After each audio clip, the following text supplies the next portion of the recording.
கர்த்தராகிய இயேசு கிறிஸ்து நாமத்திலே உங்கள் அனைவருக்கும் இந்த காலவேளையில வாழ்த்துக்கள். இந்த நாளிலே உபாகமம் 15:18 கர்த்தர் நீ செய்யும் எல்லாவற்றிலும் உன்னை ஆசீர்வதிப்பார். கர்த்தர் நீ செய்யும் எல்லாவற்றிலும் உன்னை ஆசீர்வதிப்பார். நீ எந்த காரியம் செஞ்சாலும் அதில் உனக்கு ஆசீர்வாதம் இருக்கு. நீ தோத்து போக மாட்டேன்.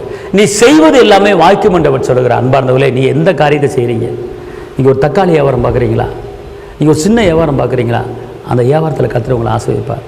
பிள்ளைகள் படிப்பு காரியத்தில் ஆசீர்வாதம், ஒரு உயர்வு, ஒரு மேன்மையை அவர் செய்ய போகிறார். நீ செய்வது எல்லாமே வாய்க்கும். அதை என்ன சொல்கிறாருன்னா, நீ செய்யும் எல்லாவற்றிலும் ஆசீர்வாதம் இருக்கிறது. எந்த காரியத்தை செய்கிறீங்க, எந்த காரியத்தை செய்கிறீங்க அதில் ஒரு ஆசீர்வாதம் இருக்குது. நீங்கள் தோற்றே போக மாட்டீங்க.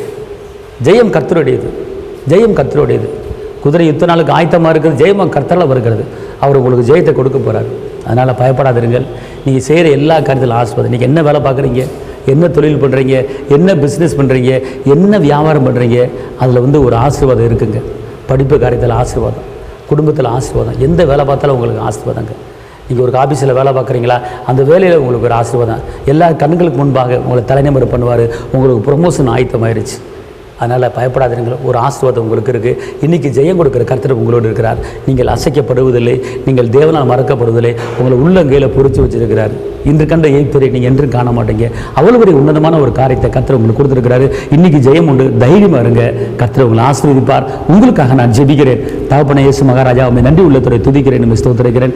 இந்த வேளையில் நீ செய்கிற எல்லாவற்றிலும் ஆசீர்வாதத்தை கர்த்தரை சொல்லிடுறீங்க. உங்களுடைய பிள்ளைகள் செய்கிற காரியத்தை ஆசீர்வதிங்க. தோற்று போன வாழ்க்கை ஜெயமான வாழ்க்கையை மாறட்டும். துக்கமான காரியங்கள் சந்தோஷம் மாறட்டும். விரைவான காரியங்கள் சுகமாய் மாறட்டும். நீ செய்கிற காரியங்கள் ஈசாக்கு விதவிதைத்து 100 மடங்கு அறுவடையை பார்த்தது போல எல்லாவற்றிலும் இவர்கள் அறுவடையை பார்த்து, கம்பீர அறுவடையை பார்த்து, ஆண்டவர் ஈசாக்கு துறவுதனிடமெல்லாம் ஆசீர்வாதம். அதே போல உங்களுடைய பிள்ளைகள் செய்கிற காரியத்தை ஆசீர்வதிங்க.